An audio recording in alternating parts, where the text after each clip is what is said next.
I didn't understand what he meant by that. But, yeah, it's not hypocritical, mate. It's not hypocritical. Like, it's a PR disaster from their side. So what I'm saying is that he failed 2 tests, not 1, 2 tests.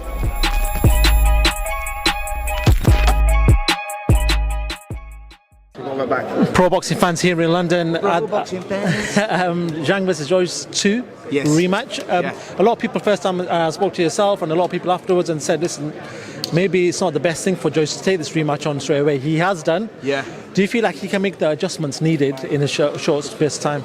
Do I feel that he can make the adjustments that are needed, right? So it's all about adaptability, whether Joe can adapt to reverse this. Respect to Joe Joyce, by the way, for going into that immediate rematch, because I was one of them that said I wouldn't have gone near that, you know, the way that the first fight went. But what Joe Joyce done wrong from the first fight, was he coming at 18 stone 2.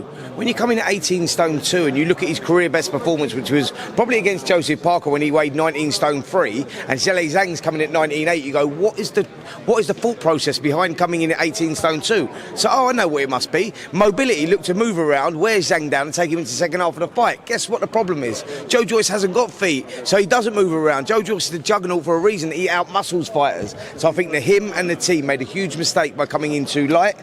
I think his punch resistance was gone. He looked lethargic in what he was doing. So I just think that for Joe to have any chance of winning this, because he can't make those adjustments, he's got to do what he does. Any chance of winning this, he's got to come in at 19 stone plus. Well, guess what? He looks big, man. He looks huge. So I think he knows what he's got to do. He's got to try and out-muscle him. He's got to hold his own.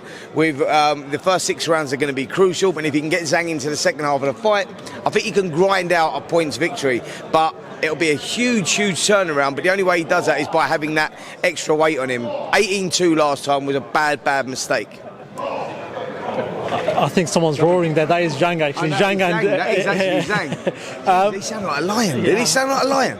Or what? Listen, the question I want to ask you is, we're talking about Joe making all these adjustments, but how easy is it for any fighter, forget he's a heavyweight, so it's probably a lot harder for heavyweights, to make adjustments to their game plan? I'll tell you what it is, right? I'm going to give you this one, right? So Zhilei Zhang, I interviewed his trainer, Sean George. Sean George, right, for people that don't know Sean George, was a great fighter himself. He was light heavyweight back in the day, and, you know, he beat the likes of Chris Bird. He actually ended Chris Bird's career. Chris Bird beat, obviously, Klitschko. So that's sort of where he was at. So he's and also, how's this for a mad one?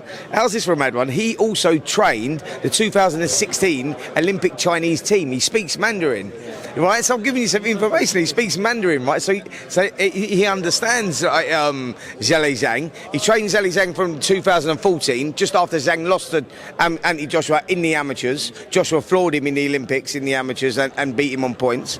Then he started training from 2014. So they've got a great chemistry together. They speak well together. But Sean George is a great trainer. He's a great tactician. Great boxing IQ. He's a good fighter himself, but he's also a good trainer. And he says that we know that we still got to adapt a little bit in this fight. Because I go, well, if it ain't broke, don't fix it. We won the fight so conclusively last time. Would you have to change? He said, well, we know Joe's going to come different. We know Joe will come in heavier. So Joe will have a different game plan. So, you know, it's going to be tough to beat them, man, because he's got a great corner man in there. And I think that Zhilei Zhang his boxing IQ is underestimated. You know, he's got a good boxing IQ. Yeah, his feet are a little slow, but his hands are incredibly quick, and he's good defensively. It's going to be a tough night for Joe, man. It really is. It's a tough night, but you know, both guys are going to be coming with a different game plan. We get a different fight. What happens to the loser?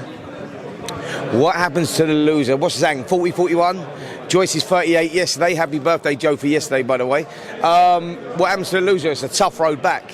At that age, it's a tough road back because of the way that the heavyweight landscape is at the moment. So it's a must-win fight for both guys to stay at that top, because that interim title's on the line, and they get they're next in line to get the shot at Alexander Usyk. So must-win fight.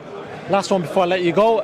Watching a few interviews, Conor Benn's making his return back in Orlando this weekend. Interview that he sort of talked about yourself and Adam Catterall, and saying he'd rather be himself or not you guys. And you know, your treatment is also hypocritical because others have failed and probably haven't got the treatment that he's got. No, but yeah, I know, but one, I don't know what you mean by that, because everyone's going to say they'd rather be themselves than another person. So I didn't understand what he meant by that.